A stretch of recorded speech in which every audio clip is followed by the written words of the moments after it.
Commençons par le Nigeria. Je pense que c'est le sujet le plus à la une et le plus brûlant sur le continent actuellement. Alors, depuis quoi, une semaine, 2 semaines maintenant, une semaine et demie, je crois, on a les manifestations qui ont éclaté dans la ville de Lagos contre les violences policières. Les violences, pour ceux qui ont vécu jusqu'à aujourd'hui sous un roc et complètement déconnectés de l'actualité, des informations, eh bien, il y a quelques semaines, il y a quelques jours, j'ai oublié la date exacte, il faudrait que je vérifie ça d'ailleurs, les jeunes de la ville de Lagos se sont soulevés pour se révolter contre un groupe ou un bataillon spécifique de la police, ou c'est quoi un régiment, qui est réputé pour être violent et notamment arnaquer les jeunes, frapper, bref, des policiers, des représentants de la loi qui vivent très hors la loi. Alors, apparemment, c'est une situation, ce sont des demandes ou des plaintes qui ne datent pas d'aujourd'hui. Il y a quelques années déjà, il y avait des jeunes qui s'étaient soulevés pour revendiquer la fermeture ou la, la, comment ça s'appelle? Oui, la démobilisation de ce régiment et de ce groupe au sein de la police. Ils n'avaient pas été écoutés. Et donc, la mobilisation ayant recommencé a entraîné effectivement à la démobilisation, et le régiment en question, le bataillon en question ou le service en question au sein de la police nigériane a été fermé, a été démobilisé. Et actuellement on parle, ça date de 3-4 jours si ma mémoire est bonne, mais les manifestations ne se sont pas arrêtées. Donc la question c'est pourquoi les manifestations continuent et quels sont les enjeux de cette manifestation et quelles sont les possibilités, quelles sont les issues possibles de cette manifestation. C'est ce qui m'intéresse moi particulièrement. Au-delà des détails et des ramifications et des implications du sujet et de l'actualité, de ce que les informations nous disent qui se passe sur le terrain, c'est comment analyser, comment approcher cette situation et comment comprendre cette situation au Nigeria. Donc, cela a d'ailleurs donné lieu sur Internet à un hashtag. Évidemment, toutes les mobilisations de ces dernières années, le hashtag, ce qu'on appelle le cyberactivisme, s'est effectivement mis en place. Et on a eu End SARS, Sharp End SARS, qui était le hashtag et qui a connu une telle mobilisation que sur Twitter a créé un logo spécifique pour End SARS. Et pour rappel, ce n'est pas tous les jours que Twitter crée un logo spécifique pour s'attacher à un hashtag. L'un des précédents, c'est notamment le logo qui a été associé à Black Lives Matter. Donc, c'est une mobilisation mondiale et les célébrités à Hollywood, les présidents de par le monde, les activistes internationaux se sont donc mobilisés et se sont associés à cette mobilisation, et elle a donc pris de l'ampleur. Tous les journaux en parlent, tous les médias en parlent, et la dernière actualité en date, c'est que la police est maintenant en train de réprimer les violences. On décompte 12 morts à la date d'hier, si ma mémoire est bonne, et donc la question fondamentale, c'est et les critiques le doigt est pointé vers le gouvernement et vers le président Buhari. Certaines factions des manifestants demandent d'ailleurs sa démission. On parle à Lagos les émeutes se sont enclenchées. On a des installations qui ont été attaquées. Il y a d'ailleurs très récemment le dernier point d'ailleurs qui a été exposé, c'est toute une réserve. Une réserve ou comment on appelle encore, un hangar où était stocké le matériel, pas le matériel, les vivres pour soutenir les familles pauvres en raison du Covid. Bref, apparemment le gouvernement nigérien avait reçu un certain nombre de ressources et de sacs de riz et l'approvisionnement pour les familles pauvres, et ces approvisionnements étaient stockés dans des réserves ou dans des hangars. Bref, les choses vont un peu hors de contrôle et personne ne sait très exactement où on est ou comment évolue la situation. Alors, lorsqu'on parle de manifestations et le point qui m'a marqué ou qui a attiré mon attention, et pour ça je vais mentionner l'une des journalistes qui est très active sur la question, qui est Paola Aubry, si je me trompe bien, si je me trompe pas. J'espère que ma prononciation est bonne.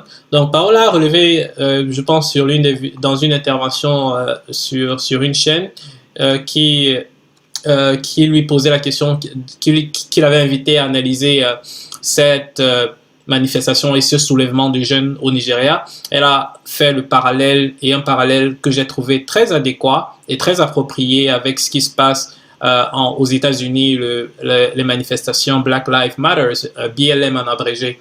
Et j'ai trouvé ça très approprié et quand j'ai écouté, je me suis dit, ah, c'est la même chose que je pensais. C'est exactement la même chose que j'ai pensé quand j'ai observé la dynamique de la mobilisation, l'orientation et l'exploitation des réseaux sociaux pour faire porter et faire avancer cette mobilisation. Et donc, pour avoir suivi de très près la mobilisation de Black Lives Matter, l'une des faiblesses que j'ai observées chez Black Lives Matter et qui se répète également dans le contexte de EndSARS au Nigeria, c'est l'absence de leader. On va dire quoi, de leader, oui. L'absence de leadership est ce qui fragilise généralement ce genre de manifestation. C'est une manifestation spontanée, c'est un soulèvement spontané qui, en quelque sorte, est l'expression d'un ras-le-bol. Et il y a cet aspect émotionnel qui fait que tout le monde suit le courant, tout le monde suit la vague, mais il n'y a pas un représentant, il n'y a pas un leader qui porte la voix et qui fait qui porte une liste précise de revendications sur lesquelles négocier, notamment avec le gouvernement en place. Et ça, c'est une faiblesse qu'il faut noter. Pas parce que je suis contre le mouvement bien au contraire, mais l'histoire des mouvements civiques depuis les années 50, notamment au Nigeria, notamment aux États-Unis, autant pour moi, en Europe, l'histoire des mouvements civiques ou des soulèvements populaires est que les mouvements qui ont le plus de chances de réussir sont ces mouvements qui ont des leaders. Pourquoi? Parce que les leaders représentent l'image, la face même du mouvement. Et ils portent le mouvement et ils représentent l'identité du mouvement est associée à leur personne. On peut parler par exemple des mouvements civiques dans les années 50 aux États-Unis avec Martin Luther King. Martin Luther King était la face visible des mouvements civiques. Il était l'incarnation. Et 50 ans plus tard, 60 ans plus tard aujourd'hui, lorsqu'on parle des mouvements civiques, la plupart des personnes ignorent les détails ou les autres personnes qui étaient associées, mais le leader est celui dont on se souvient le plus. Et donc, il y avait un vide au niveau de BLM, il y a également un vide au niveau de EndSARS qui est celui il n'y a pas de leader, il n'y a pas de personne qui représente et qui porte les manifestations, qui porte les revendications de ces manifestations. Pour rester sur ce parallèle avec BLM par exemple, BLM lorsqu'il a commencé, pour ceux qui se souviennent ou qui ne se souviennent pas, peu importe, mais lorsque la vidéo de George Floyd a été exposée et a été présentée au monde entier, 99% de ceux qui voyaient cette vidéo étaient horrifiés. Pour quelqu'un comme moi qui suit très bien l'évolution l'évolution de la politique américaine et qui suit les deux volets ou les deux camps politiques aux États-Unis, les conservateurs et les libéraux, 99% d'Internet aux États-Unis étaient horrifiés et scandalisés par ce qui est arrivé à George Floyd. Il n'y a personne qui le défendait, que ce soit des Blancs, des Noirs, des Latinos. Personne n'était d'accord avec ce qui est arrivé à George Floyd. Tout le monde était contre le traitement qu'il a reçu. Par contre, la division a commencé lorsqu'il s'agissait de questionner les motifs du policier. Est-ce que c'était du racisme ou pas? Et c'est là que le clivage commence. Et BLM s'est donc inscrit dans cette dynamique, a entamé des manifestations. Et lorsqu'il commence les manifestations, qu'est-ce qu'il réclame? de démanteler la police. Abolish police.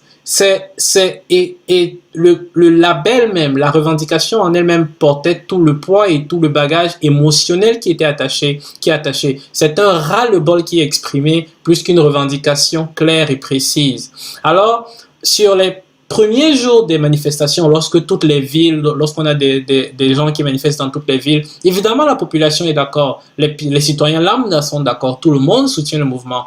Mais il commence à avoir les émeutes, les bâtiments commencent à brûler, les voitures commencent à brûler, les boutiques commencent à être attaquées et pillées et ainsi de suite. Lorsque ces émeutes et ce vandalisme-là commencent, la division s'agrandit. Pourquoi? Parce que les citoyens ordinaires tout le monde est choqué et scandalisé par ce qui arrive à George Floyd. Mais la réponse qu'il faut donner à cette situation ou au scandale de George Floyd n'est pas nécessairement de brûler et de commettre des émeutes et de s'attaquer à la police ou alors de déconstruire totalement la police. Tout le monde a besoin de la police. D'ailleurs, si la police est abolie et si la police est déconstruite, les zones qui sont les plus affectées par l'insécurité, le vandalisme et le banditisme sont les quartiers des minorités. Donc, l'absence de police va affecter le plus ces quartiers-là. Et donc, quand BLM grandit en ampleur et que le groupe on va dire quoi, infiltré par les antifas et tous ces émeutiers, l'image qui est présentée à tous ceux qui ne sont déjà pas d'accord avec les motifs de BLM, c'est vandalisme, c'est émeute et destruction. Et ces personnes donc qui au départ sont tout à fait d'accord et tout à fait partenaires et adhèrent à la cause BLM se retrouvent en train d'être contre le mouvement parce que le mouvement non seulement ne vient pas avec des revendications raisonnables et des revendications claires qu'on peut identifier, mais en plus de cela vient avec des conséquences de destruction et d'insécurité. Donc ça c'est le défaut majeur que BLM a porté et progressivement on va dire quoi, la flamme ou la ferveur ou la niaque avec laquelle BLM a commencé dans ces manifestations a progressivement diminué. D'autres sujets d'actualité sont venus, l'élection, le débat, Donald Trump, Biden et ainsi de suite. Et cette dynamique-là a chuté. Certaines villes qui, on va dire quoi, le feu de l'action, dans le feu des événements, avaient décidé notamment de couper le budget de la police, sont actuellement au tribunal parce que les citoyens ont porté plainte contre le maire, ont porté plainte contre le gouverneur, ont porté plainte contre les représentants parce qu'ils se sentent en insécurité. Prenez Portland, prenez Baltimore. Bref, il y a plein de villes qui sont actuellement en procès parce qu'après avoir soit coupé le budget de la police, soit démantelé la police, les citoyens vivant les conséquences directes de ce démantèlement sont maintenant en train de se retourner contre les autorités. Bref, il y a eu un manque de leadership et il y a eu un manque d'expression de revendications claires et précises. Résultat, le mouvement se meurt. Et lorsqu'on applique ça à NSAS, je vois exactement le même parallèle. Et c'est pour ça que je disais tout à l'heure, le parallèle que Audrey a dressé est tout à fait approprié et exact. Et ma perception ou ma compréhension, c'est que la faiblesse principale des NSAS se retrouve également à ces deux niveaux. Il n'y a pas de leadership clair, il n'y a pas une voix qui porte qui porte le mouvement, premièrement. Et deuxièmement, il n'y a pas de revendication qui soit claire et précise. Pourquoi je dis ça? Parce que si la revendication principale et unique était le démantèlement de cette unité de police en question, eh bien, à la suite de ce démantèlement, le mouvement se serait arrêté parce qu'on aurait un leadership qui porte le mouvement et qui a des moyens de contrôler et de vérifier que cette unité a été effectivement démantelée et de rapporter aux populations et de restaurer la confiance en la police. Mais l'absence de leader et l'absence de revendications claires et précises fait que après que l'unité a été démantelée, le mouvement continue pour d'autres, avec de nouvelles revendications. C'est une faiblesse et j'espère véritablement qu'il y aura une réforme du système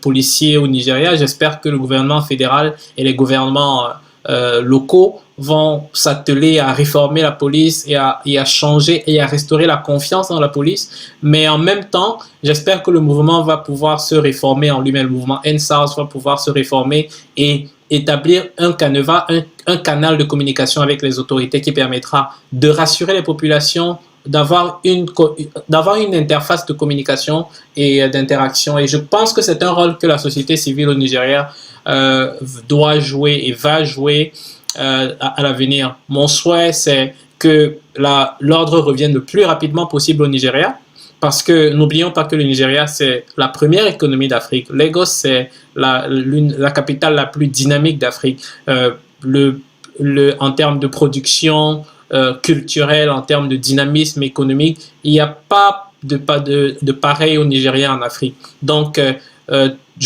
mon souhait, c'est que rapidement l'ordre revienne. Et pour que l'ordre revienne, il faut que ce mouvement, qui est tout à fait légitime et qui a des revendications tout aussi légitimes, puisse entamer et avoir un canevas de communication et de discussion avec les autorités, avec le gouvernement en place. Évidemment, les policiers qui en profitent pour attaquer, pour poursuivre les émeutiers, évidemment, c'est critiqué. Une parenthèse d'ailleurs que je voudrais ouvrir ici, c'est l'un des points que le gouvernement soulève, c'est les émeutes. Et tout ce que la police attend, c'est qu'il y ait des émeutes, c'est qu'il y ait de la destruction. Et certaines personnes sur Internet disent c'est possible que ce soit des policiers eux-mêmes qui aient mis le feu ici, qui aient attaqué les maisons et attaqué les boutiques par là pour créer la zizanie. C'est possible, mais je ne peux pas le savoir, je ne suis pas sur place et personne ne peut le savoir avec certitude d'ailleurs. Mais ce qui est important à relever ici, c'est que lorsqu'il y a de la destruction et lorsqu'il y a autant de confusion, c'est impossible que le mouvement initial puisse arriver à son objectif. Je répète, la confusion, qu'elle soit créée de manière artificielle par le gouvernement, ou que ce soit effectivement des brebis galeuses au sein du mouvement qui représentent 1%, 2% du groupe, qui sont en train de perpétrer ces inactions ou qui sont en train de perpétrer ces violences. Qu'importe, à partir du moment où il y a de la confusion, c'est difficile de percevoir et c'est pratiquement impossible que le mouvement aille avec succès jusqu'au bout.